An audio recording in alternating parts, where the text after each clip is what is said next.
BNR gold and diamonds తరుగు తక్కువ బంగారం ఎక్కువ. ఇప్పుడు మన వైజాగ్ లో జూలై 24న గ్రాండ్ ఓపెనింగ్.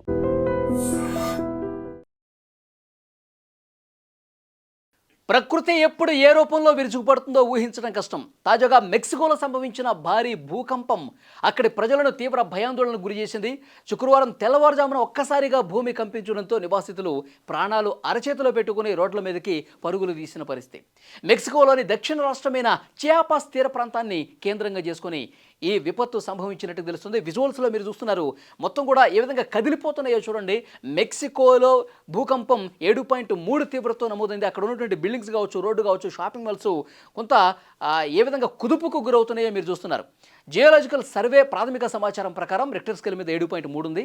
దాదాపు భూ అంతర్భాగంలో 15.2 కిలోమీటర్ల లోతులో ఈ భూకంప కేంద్రం ఉన్నట్లుగా శాస్త్రవేత్తలు గుర్తించారు. భూకంపం దాటికి చియాపాస్, ఒక్సాకా ప్రాంతాల్లోని ఎత్తైన భవనాలు, కమర్షియల్ కాంప్లెక్స్లు ఒక్కసారిగా ఊగిపోయాయి. లక్కీగా ఎలాంటి ప్రాణ నష్టం ఇప్పటివరకు సంభవించిన దాఖలా లేదు.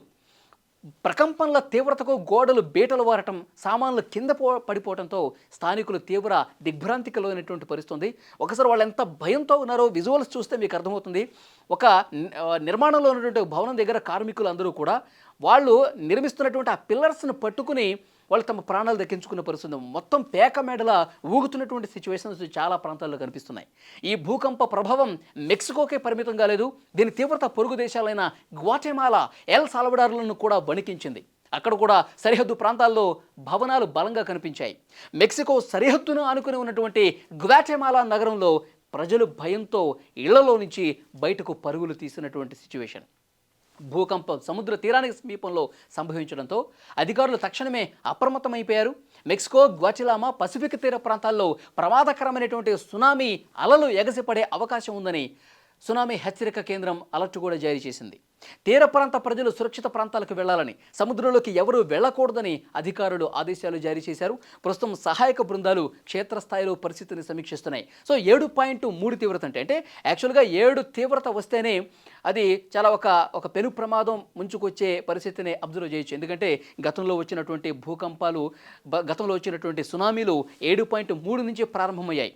మొన్న వెనిజులాలో మనం చూసాం 7.3 తీవ్రతతో ఒకటి, 7.6 తీవ్రతతో ఒకటి, 2 భూకంపాలు వరుస పెట్టి రావడంతో వెనిజులా పూర్తిగా అతలాకుతలం అయిపోయింది.